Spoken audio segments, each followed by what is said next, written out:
Halo, selamat sore, shalom. Perkenalkan, nama saya Lisir Salazar Sinubua dengan NIM A1C222020, kelas A dengan Prodi S1 Ilmu Keperawatan, Fakultas Keperawatan dan Kebidanan pada tahun akademik 2022 dan 2023. Di sini saya akan membahas tentang konsep kebutuhan istirahat dan tidur. Yang pertama ada pengertian, yaitu istirahat dan tidur. Istirahat suatu keadaan tenang tanpa tekanan emosional dan bebas dari perasaan gelisah. Sedangkan tidur suatu perubahan kesadaran ketika persepsi dan reaksi individu terhadap lingkungannya. Tidur memulihkan atau mengistirahatkan fisik setelah seharian beraktivitas dan mengurangi stres. Yang kedua ada tahapan tidur. Yang pertama, tidur NREM terbagi atas 4 tahap, yaitu tidur nyenyak, tidur ringan, tidur dalam atau tidur sedang.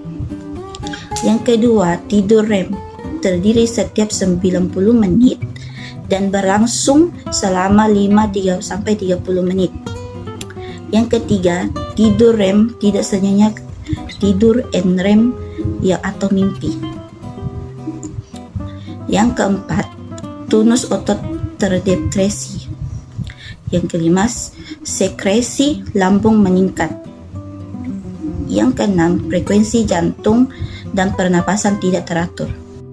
Yang ketiga ada siklus tidur, yaitu siklus tidur yang komplit normalnya berlangsung selama 1,5 jam, dan setiap orang biasanya melalui 4-5 siklus selama 7-8 jam tidur. Yang kedua, siklus tersebut dimulai dari tahap NREM yang berlanjut ke tahap REM. Yang ketiga, tahap NREM berlangsung selama 30 menit, kemudian diteruskan ke tahap REM selama 20 menit. Yang keempat, tahap REM muncul sesudahnya dan berlangsung selama 10 menit. Adapun faktor-faktor yang mempengaruhi kuantitas atau kualitas tidur, yang pertama penyakit, yang kedua lingkungan, yang ketiga gaya hidup, yang keempat stres emosional, yang kelima diet, yang keenam merokok, yang ketujuh kelelahan atau semakin pendek siklus tidur REM. Yang terakhir gangguan tidur. Yang pertama insomnia atau tidak kemampuan memenuhi kebutuhan tidur baik secara kualitas maupun kuantitas. Yang kedua, parasomnia atau perilaku yang dapat mengganggu tidur atau muncul saat seseorang tidur. Yang ketiga, hipersomnia atau kebalikan dari insomnia, yaitu tidur yang berlebihan pada siang hari. Penyebabnya kerusakan sistem saraf, gangguan pada hati dan ginjal.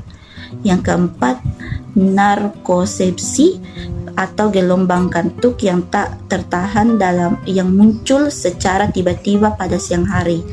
Yang terakhir, apnia saat tidur.